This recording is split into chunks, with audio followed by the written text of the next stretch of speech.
Eu sou o professor Caio Salvino e esse é o curso de atualização e análises clínicas do Conselho Federal de Farmácia, seu módulo 4, o tema da microbiologia clínica. Hoje nós iremos falar a respeito de catéter e sepse, no item 4.4 do nosso cronograma. Vamos juntos? Bom, para a gente iniciar esse assunto, eu gostaria de falar a respeito do catéter. Então, a análise microbiológica da ponta do catéter é uma das mais confiáveis armas que o microbiologista possui em suas mãos para se auxiliar o clínico. Nós utilizamos para essa análise do catéter o critério de MAC, que são critérios de alta sensibilidade e especificidade. Nós também podemos utilizar, para avaliação de questões relacionadas ao catéter, o critério das hemoculturas cruzadas. Porém, nós precisamos, para isso, de equipamentos automatizados ou kits sofisticados, como o kit trifásico. Então, normalmente, o que se faz numa situação como essa é buscar a necessidade da retirada do catéter. Então, para ser realizada essa retirada, nós precisamos realizar, se formos optar pelo modelo de cultura, de hemocultura, nós temos que fazer essa coleta antes da retirada do catéter. Então, para isso, nós vamos coletar da maneira que nós vamos explicar logo ali na frente. Por enquanto, vamos falar do critério de MAC, que é um critério relacionado a uma cultura da ponta do catéter, quando se retira o catéter venoso central, se corta a ponta do catéter e se faz uma cultura em rolamento. Essa cultura em rolamento se dá em placa de agar-sangue de carneiro a 5%, onde nós pegamos a ponta do catéter de dentro do frasco. Esse frasco não pode ser transportado em meio líquido, nem em caldo, nem ser previamente semeado em caldo, porque nós não podemos afetar a relação de contagem de colônia, a possibilidade do lado quantitativo do método. Então, nós vamos pegar o catéter recém-coletado, recém-retirado do paciente e rolar essa ponta do catéter pela placa de agar-sangue e incubar overnight. No dia seguinte, nós vamos observar o crescimento. Se houver contagens acima de 15 unidades formadoras de colônia por ml, nós iremos considerar, então, como sepse relacionada ao catéter. Então, uma placa como essa, nós pegamos o catéter, rolamos de um lado para o outro, utilizando o máximo possível de placa, e vemos que houve um crescimento bastante importante aqui de colônias, aparentemente aqui de colônias de cocos gram-positivos não hemolíticos, né? Cocos gram-positivos que não sejam, então, no caso, coagulase positiva. Então, são provavelmente aqui cocos gram-positivos coagulase negativo. Bom, essa contagem de colônias nós utilizamos para separar aquilo que é suspeita de sepse relacionada ao catéter de apenas uma colonização da ponta do catéter. Um outro método que nós podemos usar é o método da hemocultura, onde nós também iremos observar se o paciente está fazendo um quadro de sepsemia, quadro de bacteremia relacionado ao quadro inflamatório infeccioso, e nós trabalhamos com amostras de hemocultura. É importante que todos lembrem que uma amostra de hemocultura equivale a 2 frascos. Então, na verdade, uma amostra significa uma coleta, e essa coleta deve ser feita com 2 frascos, um frasco para bactérias aeróbicas e outro frasco para bactérias anaeróbicas. No caso de crianças, a gente recomenda que uma amostra seja composta por apenas um frasco. As chances de recuperação, elas são proporcionais ao número de amostras que a gente coleta do paciente, porque há uma relação importante entre volume de sangue e a recuperação da bactéria.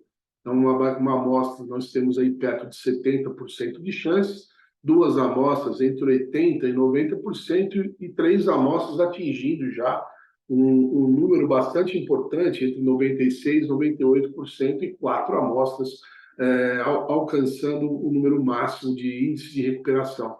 Portanto, o ideal é que 3 a 4 amostras sejam utilizadas para uma ótima recuperação dos agentes etiológicos. Aqui nós estamos seguindo esse artigo, esse estudo feito aqui pela equipe do Lee e colaboradores, que é Detection of Bloodstream Infections in Adults, How Many Blood Cultures Are Needed, né? Ele foi publicado em 2007, um artigo referência, publicado no Journal of Clinical Microbiology, que é o periódico da Sociedade Americana de Microbiologia. Bom, as recomendações internacionais, elas trazem um documento muito importante, que é publicado também pela Sociedade Americana de Microbiologia, que se chama, é um documento que é publicado por eles, né? É um documento chamado de Cumitec, e o número do Cumitec das culturas de sangue é chamado de Cumitec 1C, número 1, letra C, que é o Comitec de Hemoculturas. Essa tabelinha que está na tela, as recomendações internacionais, tabela 1, foi tirada do artigo Hemocultura, recomendações de coleta, processamento e interpretação dos resultados, publicado pela nossa querida, inesquecível e saudosa Maria Rita Araújo, que foi e continua sendo, para mim, uma das maiores microbiologistas que nós já tivemos no nosso país, publicado no Journal of Infectious Control em 2012, um artigo referência também que todos devem ler, e a gente pode estar, então, disponibilizando posteriormente, ou vocês podem buscar através dessa referência que está na tela. Então, essas recomendações aqui internacionais, que são baseadas no Barron, que é o Cumitec 1C, a gente deve levar em consideração sempre. Então, condição ou síndrome infecciosa na coluna 1, recomendações na coluna 2. Então, a primeira condição, suspeita de bacteremia ou fungemia primária ou secundária, como endocardite, meningite, osteomielite, artrite, pneumonia, obter 2 a 3 amostras, uma após a outra, de diferentes sítios anatômicos, logo após o início dos sintomas. Então, veja, aqui já fala em antes de antibiótico, né? Febre de origem indeterminada, como abscessos ocultos, febre tifoide, brucelose, outra síndrome infecciosa não diagnosticada, 2 a 3 amostras, uma após a outra, de diferentes sítios anatômicos, inicialmente, se negativas nas primeiras 24 a 48 horas de incubação, mais 2 amostras, uma após a outra, de diferentes sítios anatômicos. A segunda amostra, essa segunda coleta, no caso, ela independe de já ter iniciado antibiótico. Importante que seja coletada essa amostra muito próximo da próxima dose do antibiótico para evitar antibióticos em pico sanguíneo. Suspeita de bacteremia ou fungemia com hemoculturas persistentemente negativas. Considerar, então, métodos alternativos de hemocultura específicos para aumentar a recuperação de micobactérias, fungos ou micro-organismos fastidiosos. Um ponto importante de hemocultura: hora, intervalos e local de coleta. Esse é um dos pontos mais discutidos e que a gente coloca aqui com bastante clareza para você. O uso de antibióticos deve ser antes da próxima dose. Então, quando formos coletar uma hemocultura, devemos avaliar qual será o horário da próxima dose do antibiótico, se o paciente já estiver sob uso desse tipo de droga, e a partir daí a gente coleta imediatamente antes da próxima dose. Então, um exemplo que o paciente vai tomar uma dose de antibiótico às 16 horas, então nós devemos coletar ali próximo das 16 horas. A punção venosa pode ser utilizada, deve ser utilizada, e principalmente quando houver aumento de temperatura, mas não devemos esperar picos febris, porque isso é um procedimento que já não se recomenda mais devido a questões relacionadas a problemáticas na recuperação da bactéria durante o pico febril, quando você tem um maior número de anticorpos circulantes e resposta imunológica circulante. Então, a gente deve coletar em qualquer horário, desde que haja essa suspeita. A coleta não está associada à arterial, não devemos utilizar esse sangue arterial, até por causa da concentração elevada de oxigênio no sangue. As amostras devem ser coletadas por punções separadas em locais diferentes, então não se deve coletar mais 2 frascos por coleta, caracterizando então uma amostra com mais 2 frascos. Parece que após as bactérias entrarem na corrente sanguínea, ocorre um gap de 1 hora. Então, a gente tem calafrios seguidos de febre. Então, esses são os detalhes importantes. Tá? Quando nós formos coletar amostras, nós temos que coletar de pelo menos braços diferentes para colaborar na recuperação do agente. Essa aqui é uma fotografia mostrando um dos métodos. Esse aqui é um equipo que a gente usou há muito tempo, bastante tempo, com alta qualidade, que é o equipamento da Oxoid.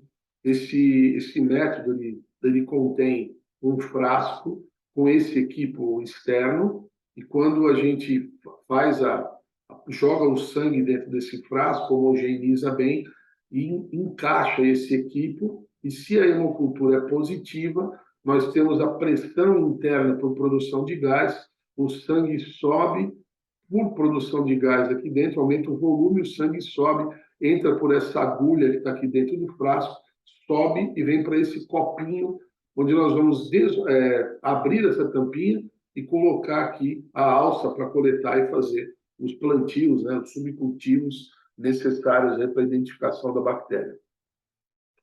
Esse daqui é um meio chamado trifásico da empresa Probac do Brasil. Nós não temos conflito de interesse, que é uma ilustração para que vocês conheçam o método, nem da Oxtoid, que é da Thermo Fisher e nem da Probac, mas vale conhecer esse método, é um método que une o caldo de cultivo. Vejam que está escuro, está preto, porque tem carvão ativado aqui que inibe o efeito do antibiótico, pelo menos dentro desse material. Esse material ele é incubado e a gente tira essa tampa, coloca esse meio sólido aqui e fica dentro desse frasco, e nós vamos homogeneizar e nós vamos virar esse frasco, fazendo com que o caldo, onde tem a amostra de sangue, fique banhando esse meio periodicamente. Se houver produção de CO2, haverá a formação de cor na tampa do frasco, e quando se usa o sistema automatizado do fabricante, o sistema faz a leitura desse sensor de CO2 e libera o resultado como positivo. E quando há positividade, e a gente fica banhando esse meio sólido, a bactéria cresce nesse meio sólido e a gente consegue visualizar sem a necessidade do repique no H-sangue no chocolate. Dessa maneira aqui, onde nós temos a bactéria cresceu apenas pelo contato, nós estamos banhando a parte sólida do meio com o sangue que está dentro do frasquinho. Esse aqui é um infográfico mostrando como nós devemos proceder uma inocultura manual. Nós vamos pegar o frasco, desinfetar previamente o local da inoculação, injetar aqui a seringa, jogar o sangue aqui dentro. Nós temos um volume, né? Crianças até 13 quilos, 1 a 4 ml, até 36 quilos, 5 ml, e adultos, 5 a 10 ml. Lembrando que nós precisamos ter o máximo de sangue possível dentro do frasco, sempre respeitando a proporção sangue e meio. Então, nós temos o sangue aqui dentro, nós vamos injetar o sangue assim, né, dessa maneira, e teremos 2 frascos. Um para aeróbio, que é esse que fica com a agulha espetadinha aqui, e o anaeróbio, que é o que fica apenas tampado. Invertemos periodicamente esse frasco, agitamos periodicamente, e vamos, então, 24 horas depois, fazer o primeiro repique. Esse repique deverá se repetir até que nós contemos 3 a 5 dias para positivar ou 7 dias em caso negativo. Nós vamos liberar, então, o resultado como hemocultura negativa. O Hemobac trifásico é um pouco mais fácil, a gente não precisa ficar fazendo repiques, né? Nós vamos injetar o sangue aqui na garrafinha, vamos desrosquear a tampa da garrafinha, colocar aquele laminocultivo aqui no lugar e rosquear no local, e vamos colocar isso na nossa estufa, fazendo inversões desse frasco periodicamente. A cada, por exemplo, 4 a 6 horas. A gente agita, vira, deixa banhar a fase sólida do meio e volta para a estufa. E então, 24 horas a gente faz a leitura, 48 horas faz outra leitura e vai fazendo leituras até que a gente complete os 7 dias para liberar como negativo. Em geral, há o crescimento muito antes disso. Em geral, há crescimento no primeiro, no segundo dia, e a gente já começa a pensar em bactérias patogênicas e não em contaminação. Esse é um dos sistemas automatizados que existem para a hemocultura, o sistema BACTEC, que é produzido pela BD, pela Becton Dickinson, né? Nós temos aqui o BACTEC, que é um sistema da BD, e temos o sistema BactAlert, que é um sistema da BioMRE. Então, o sistema BactAlert, sistema BACTEC, ambos funcionam de maneira muito parecida. Nós temos os frascos, onde no fundo desses frascos existem os sensores de CO2. À medida em que a bactéria vai se replicando, ela vai produzindo CO2, vai atacando, de uma maneira bem didática, atacando essa membrana do fundo do frasco, e nós temos, então, passagem de luz, e quando a luz começa a passar pelo fundo, a gente começa a ter leitura como teste positivo, e o aparelho vai bipar. Nós vamos retirar o frasco do aparelho e realizar o procedimento como no método manual, fazendo repiques em agar chocolate ou agar sangue, ou ambos, e colocando a placa em jarra com vela. Então, aqui é um procedimento para automatizado, nós fazemos a coleta, colocamos no aparelho, essa garrafinha vai ser lida com o feixe de LED, a bactéria vai se reproduzindo aqui, vai meio que destruindo essa membrana que fica no fundo, a luz começa a passar, o chip faz a leitura e bipa o aparelho, então a gente vai fazer uma retirada do sangue, preparar lâminas para colar pelo grã, fazer o repique em agar sangue e chocolate e colocar em jarra com vela. As bacteremias podem ser verdadeiras ou contaminantes, nós temos como verdadeiras, em geral, causadas por essas bactérias do primeiro grupo, Staphylo aureus, Escherichia coli e outras enterobacteriaceae, Neisseria meningitis, Streptococcus pneumoniae, Pseudomonas aeruginosa, Brucella, Streptococcus pyogenes, a Galaxy, Listeria, Neisseria meningitis, gonorreia, Haemophilus influenza, membros do grupo Bacteroides, Cândida, Cryptococcus, aí Streptococcus viridans, Enterococcus e coagulase negativa representam 38, 78 e 15% apenas de bacteremias verdadeiras. Então, quando se trata de viridans, 38% em média de verdadeiras, o Enterococcus 78%, então valorizar o enterococo, diferenciar de outras bactérias parecidas, e o coagulase negativa, que é o vilão da contaminação, mas que nós devemos obedecer alguns critérios de avaliação dessa bacteremia. Nós consideramos, então, as hemoculturas como contaminadas, né?